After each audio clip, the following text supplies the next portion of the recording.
how do you say it, mint leaves in the middle of the table. Yeah. So people can make their own mint tea. Oh, cool. Yeah, that's... that was very nice, and we loved the idea, and people also liked it a lot at first, but after a while we found out that some people didn't like it that much because everybody was touching the leaves. Yeah. So in the hygienic way, they were like, okay, everybody touches it, but then I have to put it in my tea. So that was not such a good experience. So we had to take it all away and do it in the back where, you know. Yeah, not in their like hand-to-hand approach. Yeah. No, that's really interesting. Interesting, like how to incorporate it into different ways, like in the coffee tables and stuff as well. Because this was more like a separate thing, so trying to bring it in to people's experience like that. But definitely, especially with all the COVID, the hygiene stuff is key on people's minds at the moment. So important to keep that in mind. Has anybody else done anything similar on this kind of topic or? Yeah, I can add something. Building upon the coffee shop. So we could also introduce herbs in certain dishes. So at a restaurant, for example, whether it's a starter or a main course or a dessert. And for example, for the desserts, if you have an ice cream, so you can also use herbs for that. And you can also, for example, throughout the menu, you can use a theme around a certain herb, and then you can let it come back. And then during the dessert, then people, for example, can choose different desserts, but made with the herb. Or you can allow them to self-service, so their own dessert with the herbs, of course, taking into account the issue that was mentioned, so with the hygiene and so the sanitary issues that are now actually more and more in focus than ever before. So, but that's also a possibility that you can do. So, yeah. Yeah, definitely. And there's different ways. There's a hotel nearby that have been talking about doing it where they bring the plant out with certain dishes, like different salads. So you'd learn different ways to use it in your own like cooking and life as well as having it in that one experience. And like I was talking with Christine yesterday, different ways to like utilize like when you order stuff in the menu.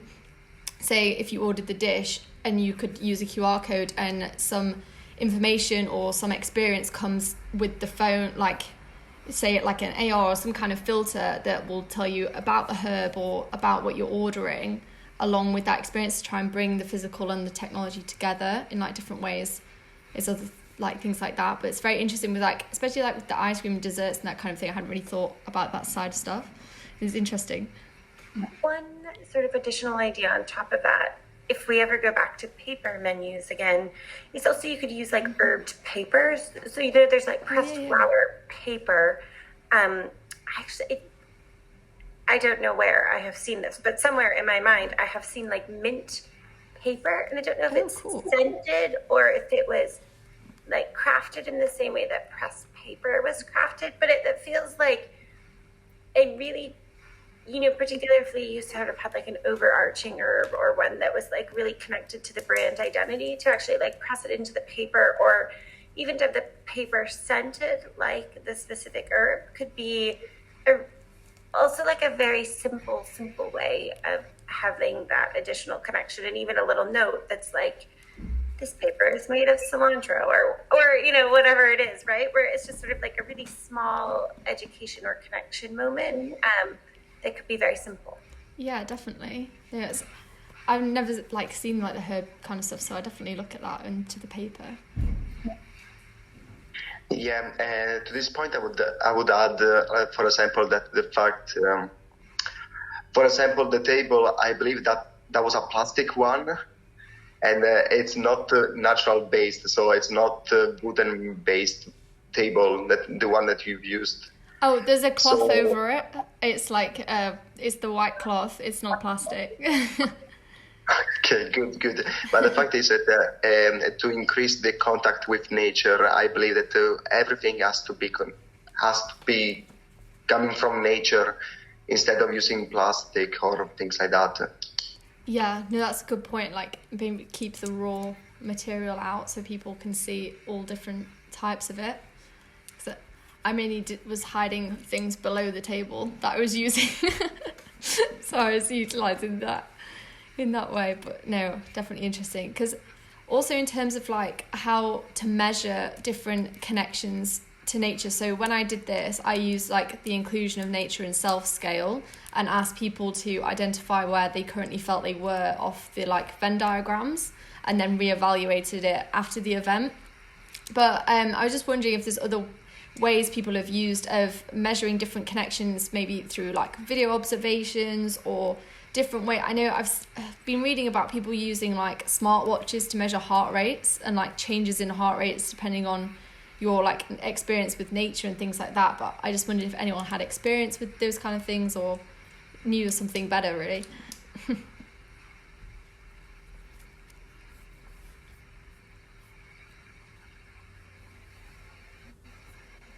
I think I brought this up last time we talked, but Yeah.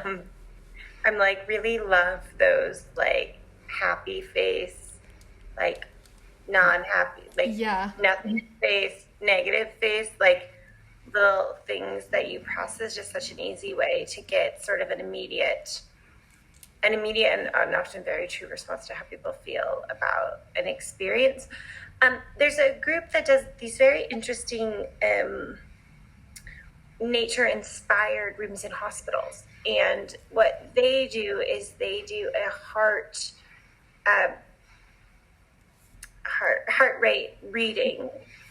Like when you go in, I don't know what they use, but they're in the hospital, so I'm sure it's like just whatever it is we use to take a heart rate very quickly. And they do it at the beginning and the end of the experience. And so they were actually able to prove like a 60% reduction in, anxiety or stress or something. Maybe they took like a few different vitals. I don't know, where you stick your finger into something, your blood pressure, maybe that's what it is. And being able to see like a reduction in sort of blood pressure. And I think people would go into those rooms for like 15 or 30 minutes. And so they would take those really quick tests before. But I think that was very interesting because it is such a strong evidence metric once you have it. And I don't know what the thing is that you like put your finger into. You know what I'm talking about? Like the clip. Yes, yeah. I don't know what that I don't know what it is, but I know what you mean. But I'm relatively certain that is what they use for part of their measurement. Yeah, I can picture it, but I can't remember what it's called. So. But no, I think definitely the heart rate stuff, like, it's such like a quantitative measure. Like, you could compare it very easily and get some like very strong data from it. It's just getting people in that kind of sample to use it. So like how I did this, it was just people by chance and passing by. You'd have to have like specifically arranged people to go into a space, and sometimes with the hospitality it's a bit harder to recreate that like organic interaction, because if you force people to go there, then they kind of know why they're going there. So it's kind of harder to get them to respond in their normal way. Yeah, maybe also in future events, so similar ones, you could maybe create a loop where, for example, you started out with the event that you've done, but then they come back at your stand or at your event, and then you can actually measure the before and the after. So to see, for example, and which sense has been stimulated the most, or which sense has been stimulated first. So what had the most impact on a person, for example. So some people are more drawn to scent, other want to touch it. So herbs are also very inviting to touch it and to taste it, whatever. So to create a loop, that you have a more before and after measurements.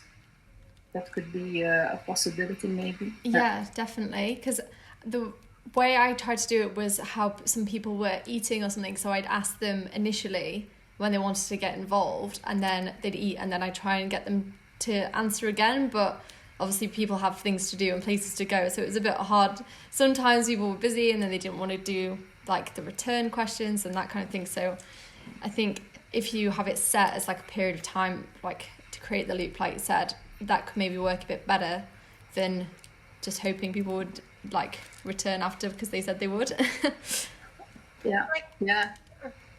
Or maybe if you give them a QR code, that afterwards, for example, they can fill out an extra question or extra questions, what they have done with the information that you have provided, or how they are going to use it in the future, or how they are going to share it with other people. So that's also connected to one of the upcoming questions, but that could also be a trigger to engage them more and also over a longer period.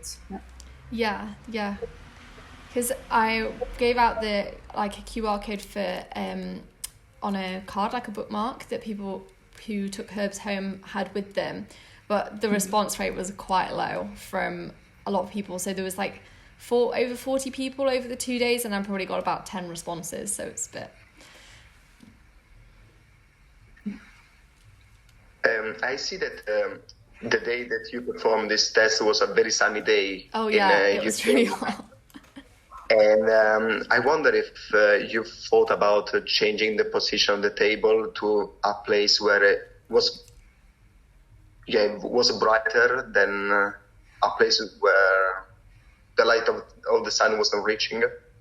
Oh, yeah. So it moved. So between the 2 days, it was actually in a different spot. So if you see the image with the building and the blue sky, so the first day it was by the tree in that one. And then the second day it was this side. So I tried to like alter where people would pass by and change around.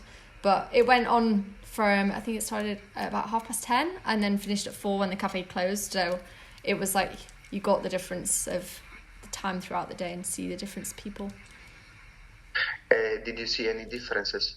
Yeah, so when it was in the first location, I mainly got people that were going to the museum because that was more of the path. So their responses were generally like the people who didn't respond for the before and after because they were quite rushed. They wanted to go to other places. And that's kind of why I moved over to that spot in the second day, because then you had more people who were actually like roaming around the college and had a bit more time. They wanted to get involved and talk about it.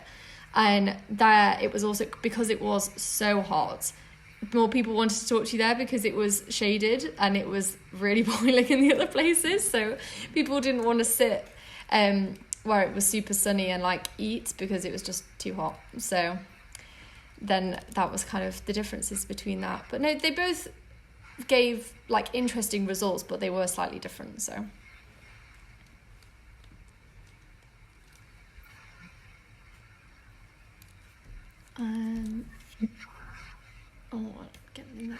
Sorry, one more quick point on that. I really do think trying to reduce randomness in a sense would be really helpful for the experiment, right? Yeah. Like really like being like, we're going to go into this room and these things are going to happen at this time, right? Like I just think that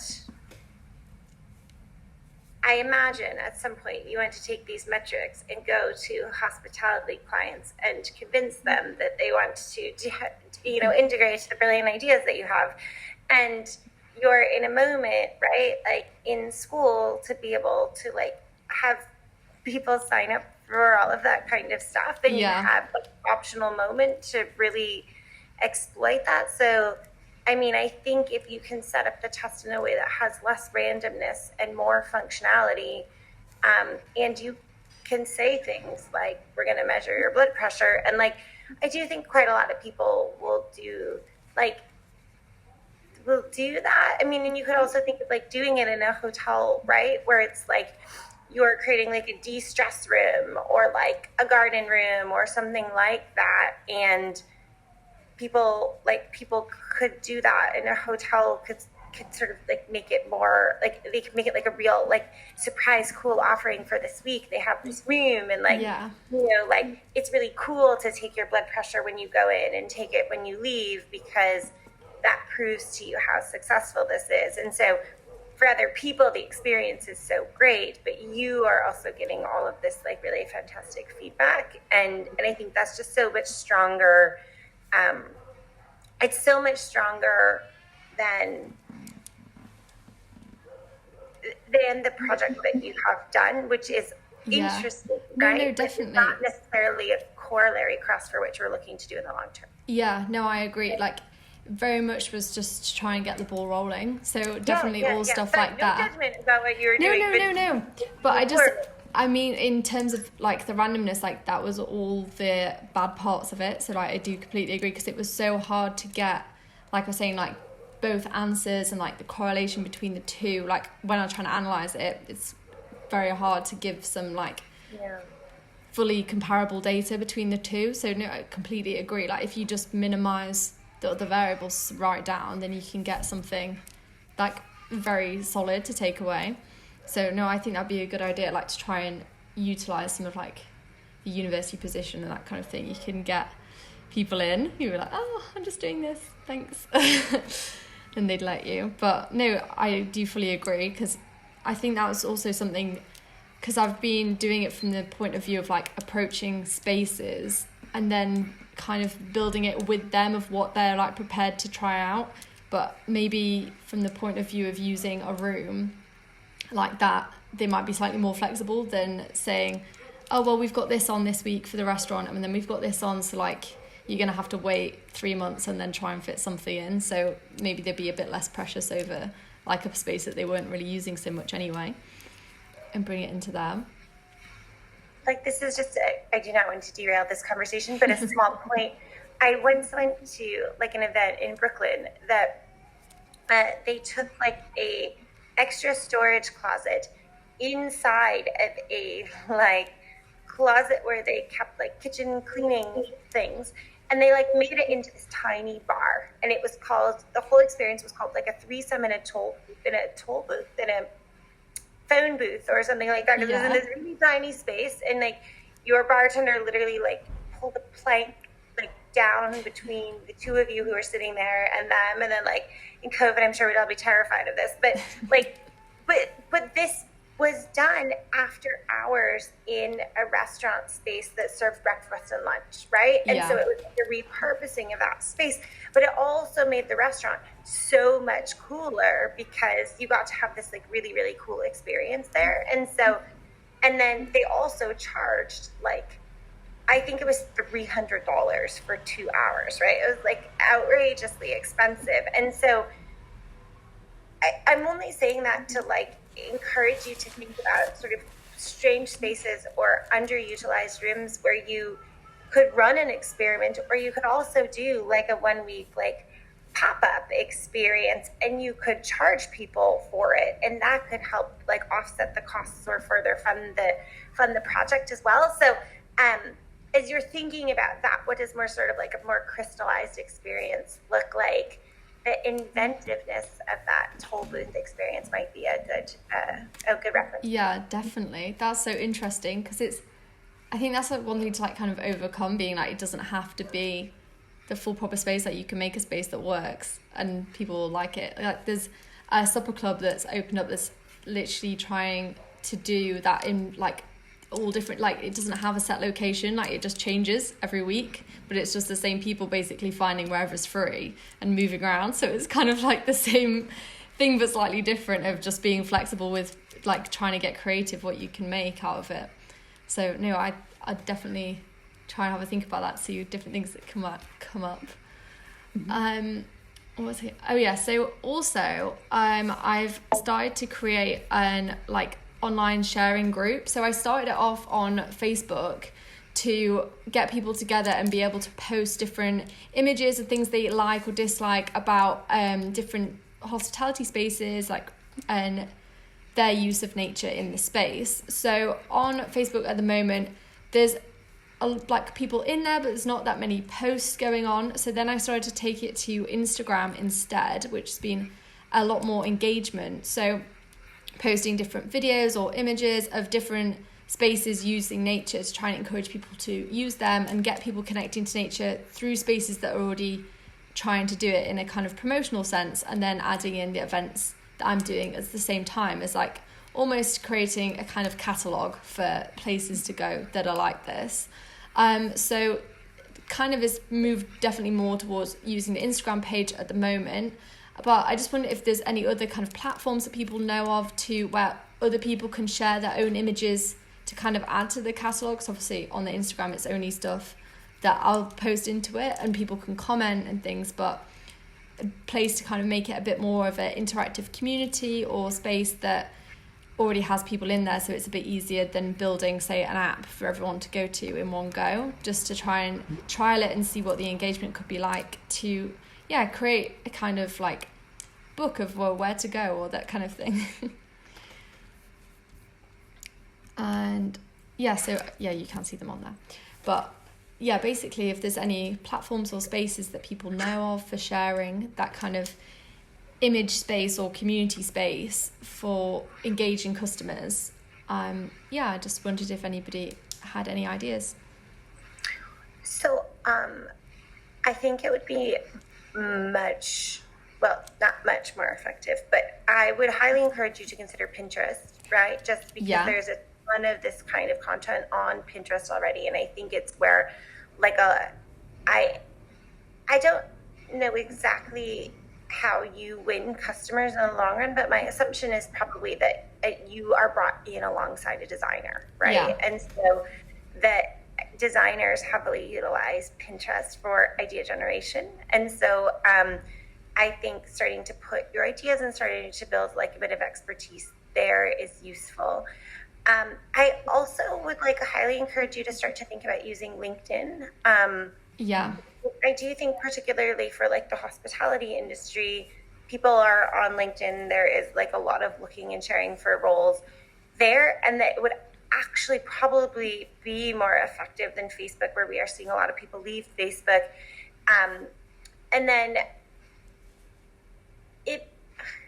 you are quite young and lovely, and TikTok, I would be curious if there is anyone talking about biophilic living or biophilia on TikTok. I still think there's a huge amount of just land grab space to win, even from a search perspective, where it's still not sort of an over inundated term. And so but I think I have a few friends who have become extremely successful via TikTok, because they're into something that doesn't have a huge amount of other sort of experts who are interested in using a social platform to talk about it. So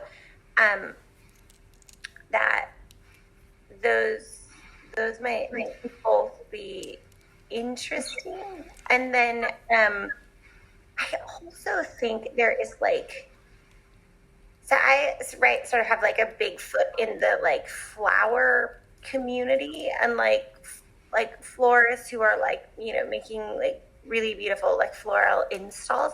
And I think sort of tapping into that community as a partner for you is also designers would help sell you into a hospitality space, but you would actually also help sell in probably these florists or these gardeners or that sort of community. Yeah. And there's a really interesting article, I think in UK media, and I don't remember who it was, maybe 3 months ago, that was talking about the prominence of, there's one specific UK gardener who sort of really has sort of owns the garden market, and that in the past 2 years, and particularly in COVID, we've seen this massive increase in garden related content. There is literally no one in America who owns gardening content, Martha Stewart, sort of. And I think there's also this opportunity, if you wanted to become more of a personality about these kind of spaces and what future forward spaces look like. There is room for someone to really step into that spotlight and be sort of a younger more like personality kind of driven advocate for this space also. So well, too many thoughts. I think I gave a lot of thoughts on this topic, but I've been thinking about it. No, it's good because I literally don't use Pinterest or TikTok or anything, so it's like a new space. So I definitely will look at it because I've just never done it. So I'll definitely have a look and see how to do it and all these things. Because I think it's just like habit, isn't it? You just stick to the things that you like already know how to use or like have used and things, and you just keep rolling with like down that train sometimes, and you forget about the other things. So no, definitely very useful. Thank you. I also think it depends on the goal you have, because I think Pinterest is more about images, sharing images, and not so much about contact with any audience. And LinkedIn, I agree, is very good for also making connections. And when you have like this company page, you can make a company page and you can invite people, and it's more direct. And also I think the right target group is on LinkedIn. Yeah. And when you want to, have like these sessions where you want to share information with people, I think also Clubhouse is a very good platform for that. Yes, I've heard about that, but I haven't used it. So is that kind of where it's like a stream and then people can join in and listen to your conversation? Is that kind of how it works? Yeah, exactly. Without film, without images, just okay. Yeah. But it's very interesting, and also you can start to make your own group, and you can different interests, and very zooming in on subjects. That could be very interesting for your goal, I guess. Yeah, definitely. And checking out, so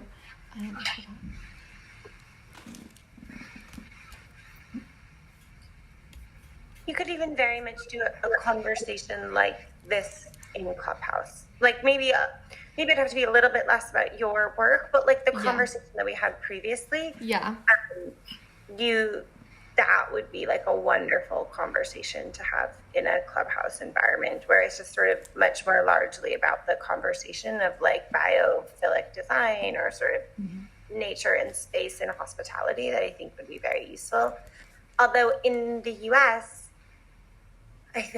there was such like a massive rush of adoption towards Clubhouse, like in the middle of the early months of the pandemic. And then, it's funny, I was just having a chat with a couple of people the other day, and someone was like, does anyone use Clubhouse anymore? And this small group of just 5 people, and 3 people were like, I had forgot that it existed, right? And then one person was like, oh, they still use it every day. And then I just like totally failed to adopt it in the beginning. So I still don't use it at all. But so I think like it's going through like an interesting cycle of growth too. Yeah, definitely.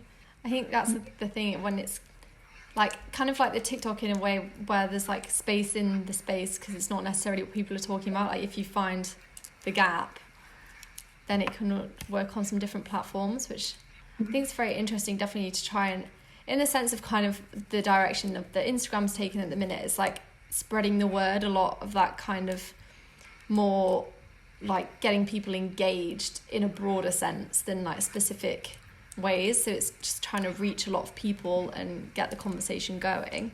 So I think that's kind of the same audience base of those kind of platforms that you're talking about. Yeah, you could also try and look for associations, so for hospitality, or for example, if you look at the broader, so facility management, we've got, for example, the International Facility Management Association. Yeah, look on what kind of platforms they are posting and connect with them, and so that you can also get their customers or their liaisons to your kind of platforms, so that you have a similar message that you can bring, but then depending on the platform that these kind of associations actually also use. Yeah, definitely. Kind of seeing what like more kind of higher up bodies are using, then you can take inspiration from that. Because I think definitely like with the LinkedIn, like I've seen different like group pages and things that are part of larger organizations posting stuff, so getting kind of like a company page and things like that going, it's probably a good move in general. And basically moving kind of on from this but together, talking about slightly, as we touched on before, but the use of technology in these kind of events or different ways to bring the two together. So instead of nature and technology being seen as two kind of separate entities, but finding ways to progress into the future with them being together and creating fully like immersive and dynamic events that will really engage customers, that isn't exactly being done in such a way at the moment. So near the end of September, I'm looking to do another event at Chelsea in their canteen space, where I was thinking about doing kind of like projections and like immersive different environments based around like the food offerings, and trying to target all the different senses through this like all-encompassing experience. But I just kind of wonder if there's other ways people had thought about doing it. And I know I was looking, Christine, at the Connect and things like that, and I actually found the different ways to do it. So I think I might try to do something similar, potentially, where you can project different images and they move as you move. So hopefully maybe something like that could happen, which would be really interactive and hopefully a bit different. But even like down to the simple ways of how, like how I was saying, when you scan a menu or something, if something comes up like a flower or something, as you scan something, or a herb, and the information comes up and how to use the herb or where it's from and different things like that, to create different ways to connect to nature that are a bit more unusual and a bit less obvious in the sense of let's just add plants in, or in different ways, you know, to try and rethink it slightly. But I just wondered, if people had different thoughts on this, or if people had seen things trying to do like a technology way or spin on how to put nature into the space. This is just one really small sort of add-on point, but I think this probably happens to me, I don't know how often, but every so often, maybe once a month, I like don't know what an item is on a menu, and I have to like go like Google it on my phone, right? Oh, the thing I have never heard of. Like, why doesn't everything on a menu sort of like hyperlink out? Like, if everything is on like if we were to QR code scan everything anyway to have the menu pop up, right? Then like, why isn't everything on a menu linkable to like other information of like, oh, like it just feels like it could be such a simple way to educate people when they want to know something that helps to sort of connect them with like where their food is coming from, or like what this information means. That is not at all an answer to your question, but as you were saying it, I was just like, that would be so helpful, right? And I think the thing you and I sort of talked about yesterday that is relevant to this point is like, as we integrate technology into these physical experiences as a way to create spaces that feel more connected with nature, how can we also make it be really useful, right? So it like rewards a positive action, like recycling, or like if you order a vegan item off the menu, there is some sort of like situational reward for choosing like a meatless item, right? Like, I think there is something about that, which is like, it doesn't necessarily just have to be changing the physical contextual space that we're in, but how does it also reward people for acting like good, like stewards of the environment? You know, if you, the ordering like vegan or vegetarian food is like the most obvious thing to me, but you know, I think there are other sort of things, are like the takeout counter, right? And you're like, you're taking something out, but you're not also grabbing like silverware to go with it because you know you're going to eat it at your house. Like, can that do something to this space based on your movements? Like, I think that's a really exciting idea. Yeah, definitely. And stuff like, I think in a way sometimes like with extra packaging or things like that to do with food, especially in the takeout space, like you could play on something like that, like when people even like not physically in the space, but say like when you do like a Uber Eats or something and you order it and you choose like no packing or something, if something comes up on that app or like any like gratification like that, it's kind of in the same like ballpark of the reward for acting environmentally conscious in a way, but in like the more instantaneous way than like, oh, maybe I did my bit today, you know, that people don't see and they just they don't really buy into it as much. I'm going to stop talking, but one more thought on that, right, is like, what if you tick a box that's like, no, I don't need any silverware or whatever, and the restaurant is like, cool, like, because you chose this, the like floral, like an right, like a thing has been added to this floral wall, or like we are like donating the 2 cents we spend on silverware or whatever it is, and we are like planting the seed in our garden, like come back and visit us to like see this like dynamic change happening around you. So that there is also one of the big things in like all of the climate conversation, I think at the moment, right, is how much it's focused on like you and your individual actions, but the like restaurants and businesses are putting it all on the consumer. And so I think like there's also a really nice sort of ownership and like, oh, you did a good thing, like here's something cool in our space, come back inside and you get to see this cool thing, that like helps make that cycle feel virtuous but also feel connected. Yeah, definitely. And then you get like the repeat customer out of it as well, so like they get even more back instead of just like they're doing their bit, they'll also get more business to come back from it. So it's like a nice loop going on through that.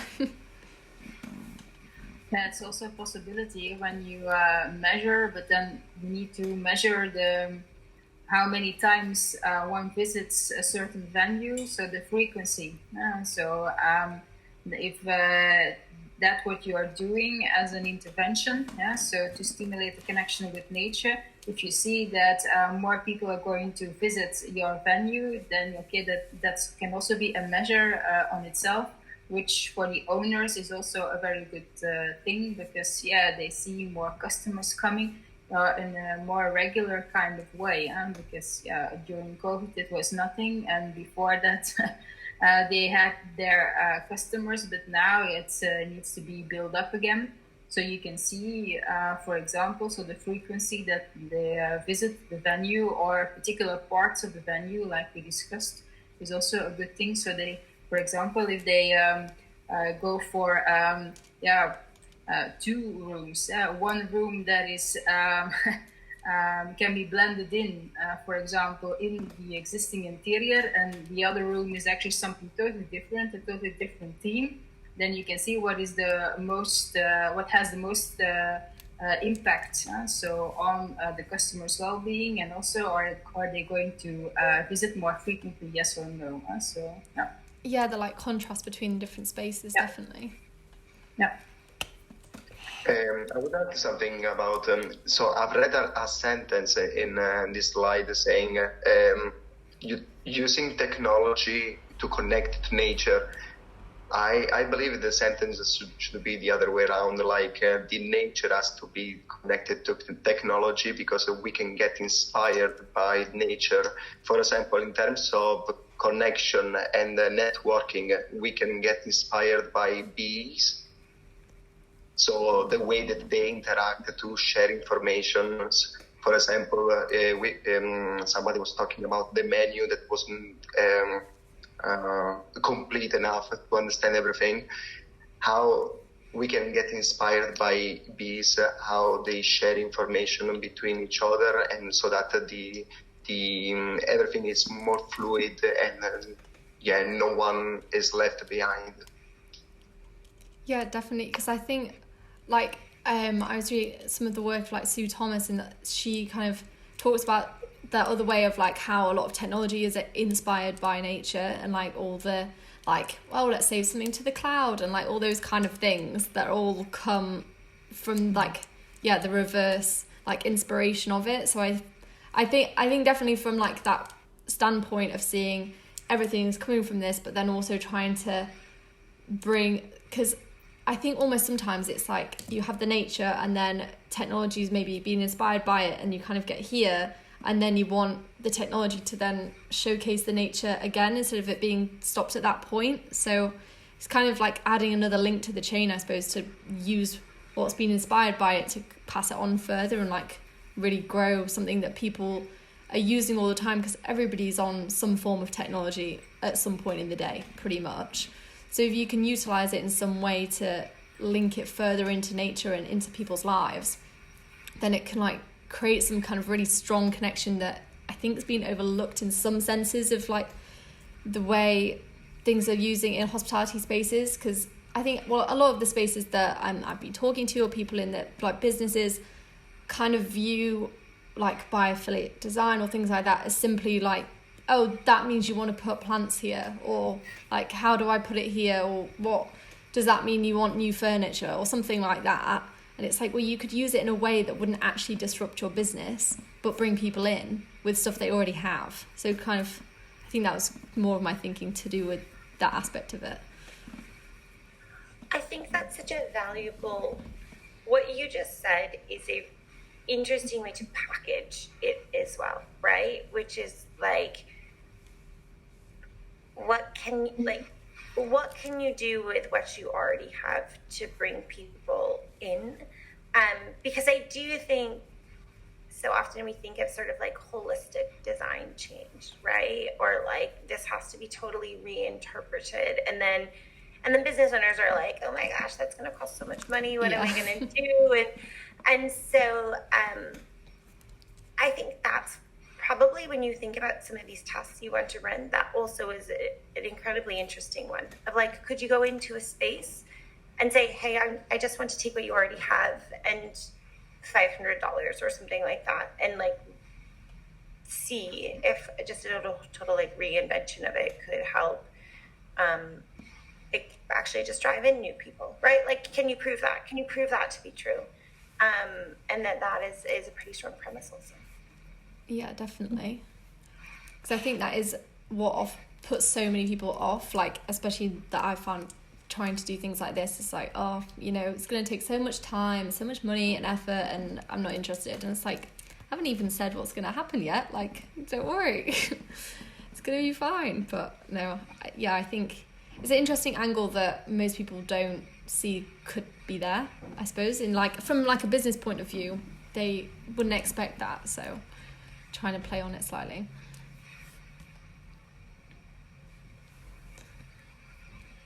And so basically I just wanted to round it up with thinking if anybody has any different ways that maybe we haven't touched upon, that if this was something you were working on or things you know about, that you would look at trying to connect people to nature in this way, in like different ways to get that strongest connection or improvement to connection that you could achieve. And if there was any further thoughts anybody had that they'd like to add, that'd be great. Well, I've written down some things I had to think about. One of it is the living light. Have you heard of it? Living light? No. It's like this.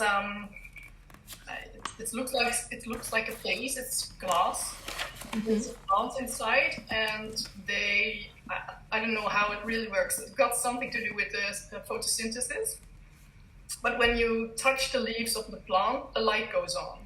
Oh, cool. So then you've got this direct, really connection with nature, and when you touch it, it really, there's something really happening, you know, that's so fascinating.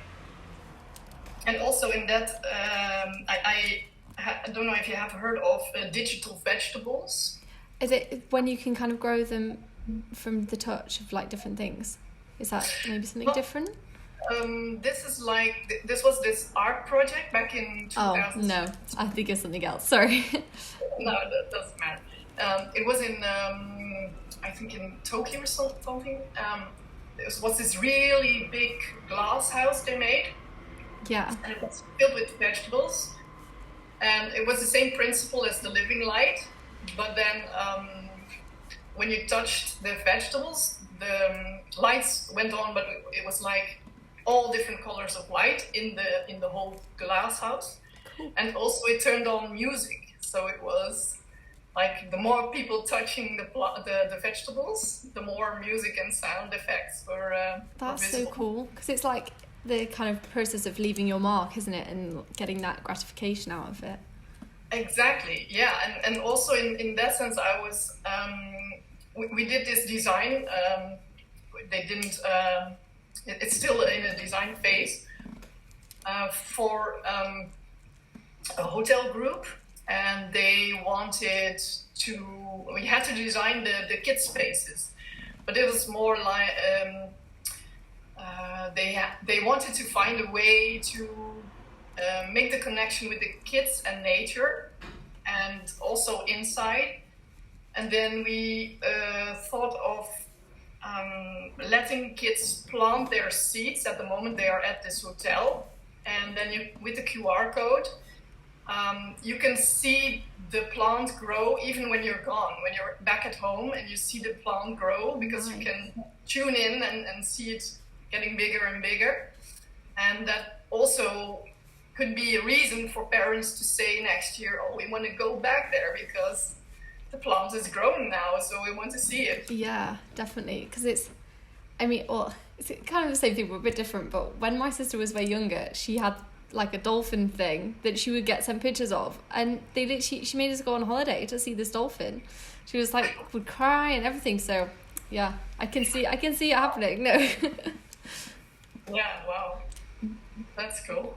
That raises a really interesting point, and I put the links for both of the things that Leanne, you just spoke about in the chat. So if everyone can find them, Thank you. I'm a real visual thinker.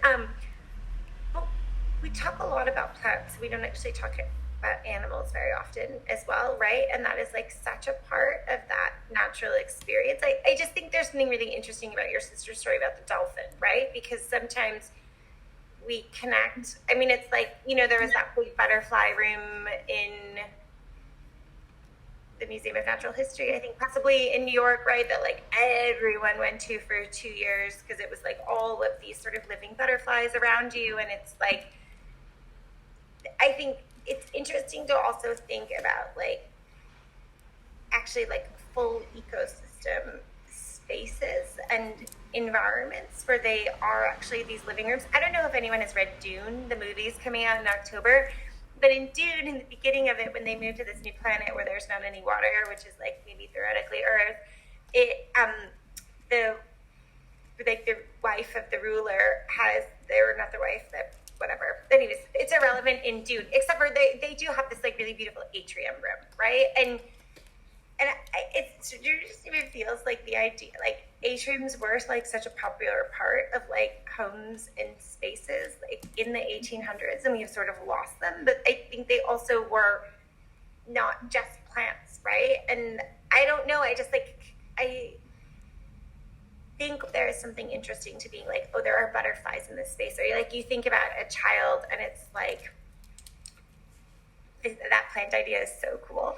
But also like, what if it was like, a butterfly that, all of your stays are 7 days, and that like that larval cocoon phase, like a butterfly comes out of its cocoon in 7 days. So by the time that they're done with their stay, there is like, a butterfly, and then they think they have a butterfly there, and then it's named, and then of course they want to go back and see their butterfly, but butterflies all kind of look the same, so they're not going to know. But it has that like emotional appeal of like, oh, but stars, the butterfly is there. I just think that is like an interesting thing to think about too. Or even like, I don't know, I stayed at a hotel once, and the owner had like a dog, like a lobby dog, and like I just felt like so much more connected to that hotel than I've like ever felt connected to any hotel because of this pet. So I don't know, there's something there.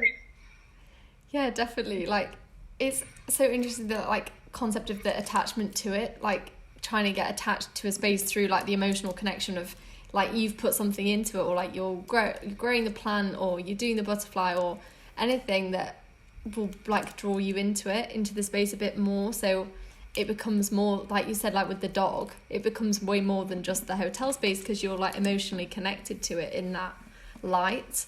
So no, I think definitely playing on that like emotional side of things is very interesting to get people like more engaged with the process of the work. Actually, I'm working on this project right now with it's like a coffee house for homeless people here in Eindhoven in the south of Holland, and I advise them to give all the homeless people that come there and learn how to become a barista. They should give them a little, how do you say, cutting of a plant. Yeah. And put them in the water, and that's their cutting, and they have to take care of it. And by the emotional attachment they have, they're not used to taking care of anything in their lives, you know. And when you can give this little thing they have to take care of, it's a living thing, you know. Yeah, they have to take care of it, they have to water it, they have to, you know, look after it. And I think that could be part of giving them some sense of meaning in their lives as well. Yeah, definitely. And then it ensures that they'll always, like, it's the skills and like the emotional connection of that, they can take it into other parts of their lives and stuff. So it's so interesting with the whole like growing the plants and keeping going back. I think that's such an interesting idea to like apply in different spaces. Yeah, there's also what we talked about. So the sense of place, connection, which you can stimulate in different kind of ways. But you could also look for hospitality venues that have a historical sense of place, for instance, and then you can combine it with the technology to provide the information, but also about how it was founded, or who is the owner right now, but also if there are gardens or landscapes attached to it, then you have got that direct natural stimulus, of course. And then you can also, for example, so in Belgium we also have some restaurants who have their own vegetable gardens or herb gardens, or they work with local suppliers. You could also, for example, co-host or co-organize these kind of events to see, okay, how do they grow their own vegetables or herbs, or how do they stimulate the community? So that's the more circular economy. How do they stimulate the economy, the local economy, and using all these kind of products so that you can have another point of view on herbs, vegetables, etc. So to reevaluate the value of all these local products again, but then in connection with nature, to see, okay, what can you do with it nowadays? Because sometimes we just lost that information, that knowledge. So some children don't know anymore that potatoes grow actually so on a plant, and they're not just there in a grocery store or whatever. Or milk comes from cows or whatever, but those are things that's so obvious, but sometimes that information is just being lost. So you could also see that you could work with local restaurants who have these kind of venues at their disposal, so they don't need to create an extra room inside, but you can really take the people actually also outdoors. Yeah, definitely. And like there's a space near me that everything, like having spoken to them, everything's like really locally sourced, but I would never know that unless I had not had a meeting with them. So like trying to, like they're obviously doing so much work to keep everything more sustainable and local and like making a big effort for it, but no one really knows. So trying to convey it in like the different ways would not, it's like not only beneficial to the customer, but to them in their efforts that they're already doing. It's not like it would take anything extra from them, but to showcase that. So no, I think it's definitely really interesting to like play on all the different parts that something can have, and like if they grow their own stuff, trying to show it. So yeah, it's really interesting. There's one sort of additional point on that, which is like when we look at blockchain technology, like at some point in the future, we'll literally know exactly where every piece of food came from, right? And if you are someone who is like sourcing food locally and in a sustainable manner, like actually being able to show people like this tomato came from XXX farm, right? Like in your food, like we will get to a place where that inventory will be managed in that way, and it will actually be really easy to surface the information. And also it will be or could be to the detriment of companies who aren't doing their producting that way, that people will be like, what do you mean that this plate of healthy food has all come from 5,000 miles away, right? And so I think as we look future forward, that is a way to think about sort of sharing about the food sourcing in a really easy way to teach people. Yeah, definitely, because like you said, like a lot of places will do it, so then it turns the table on those who aren't, and spread the knowledge a bit more.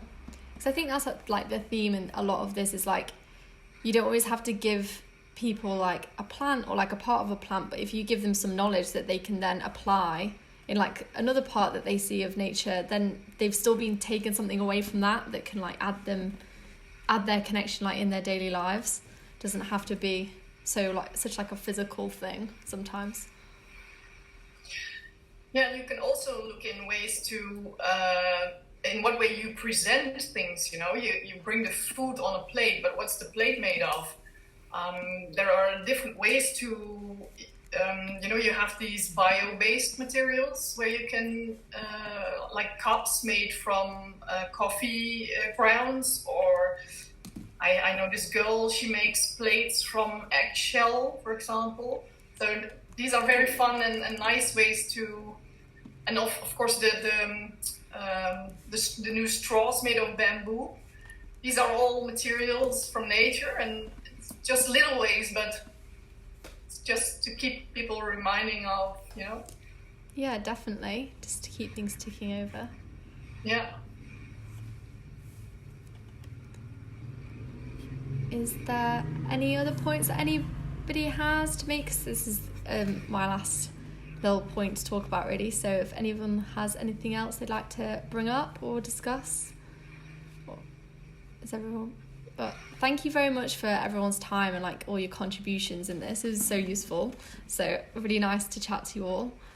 And yeah, if anyone like wants to do any more conversations or things like that, like it would be great to keep in touch with you all and do different emails and things. If you'd be happy to, but that would be really nice. And thank you for pulling it together. No worries. Thank you so much. Bye. Yeah, bye-bye. Thanks for the invite, and bye-bye all. Thank you. Bye. Bye.